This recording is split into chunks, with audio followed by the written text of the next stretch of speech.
M4. Animation.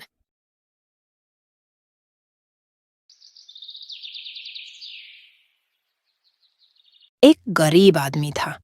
एक दिन वह राजा के पास गया और बोला, महाराज, मैं आपसे कर्ज मांगने आया हूँ। कृपा कर आप मुझे 5,000 रुपये दें। मैं 5 वर्ष के अंदर आपके रुपए वापस कर दूंगा। राजा ने उसकी बात पर विश्वास कर उसे 5,000 रुपये दे दिए। 5 वर्ष बीत जाने के बाद भी जब उस व्यक्ति ने राजा के 5,000 रुपये नहीं लौटाए, तब राजा को मजबूरन उसके घर गया, लेकिन वहां वह व्यक्ति नहीं मिला। जब भी राजा वहां जाता, बहाना बनाकर उसे वापस भेज दिया जाता। एक दिन फिर राजा उस व्यक्ति के घर गया।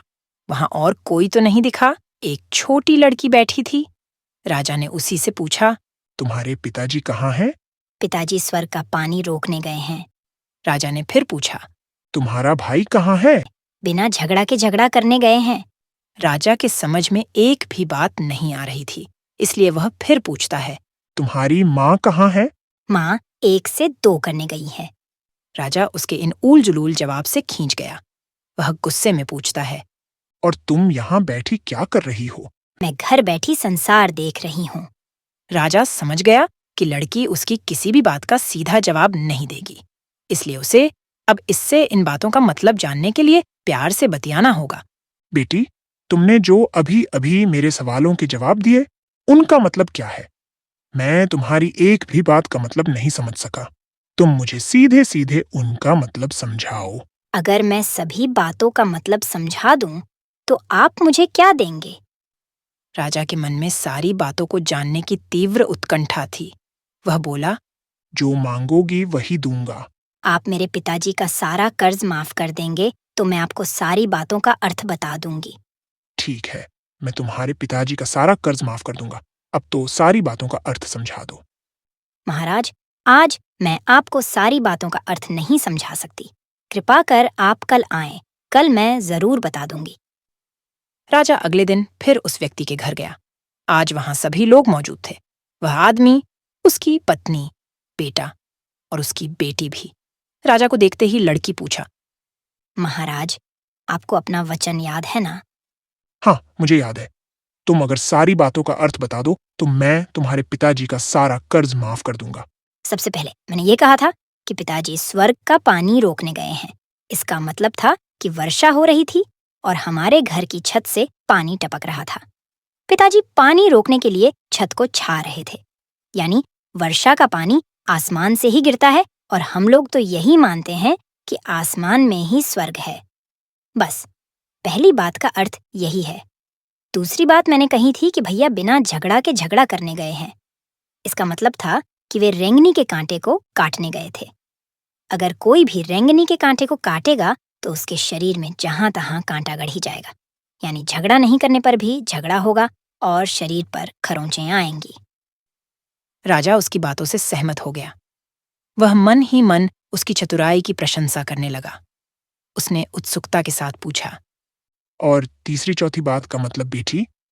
महाराज, तीसरी बात मैंने कही थी कि माँ 1 से 2 करने गई है। इसका मतलब था कि माँ अरहर दाल को पीसने, यानी उसे 1 का 2 करने गई है। अगर साबुत दाल को पीसा जाए तो 1 दाना का 2 भाग हो जाता है, यानी यही था 1 का 2 करना। रही चौथी बात, तो उस समय मैं भात बना रही थी और उसमें से एक चावल निकालकर देख रही थी कि भात पूरी तरह पका है कि नहीं।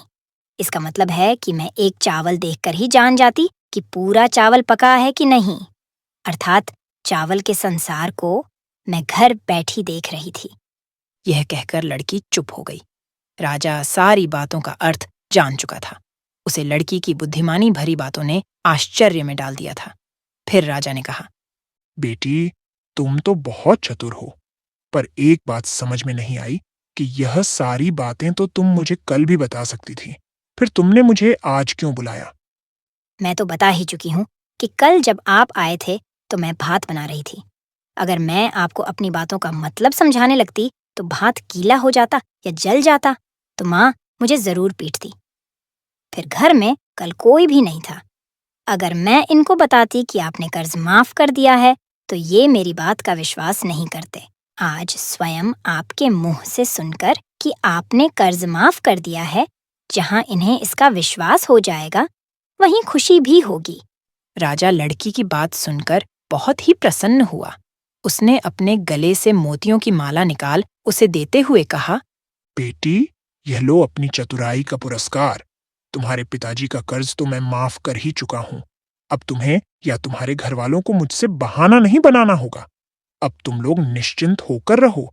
अगर फिर कभी किसी चीज की जरूरत हो तो बेझिझक होकर मुझसे कहना। इतना कहकर राजा लड़की को आशीर्वाद देकर चला गया।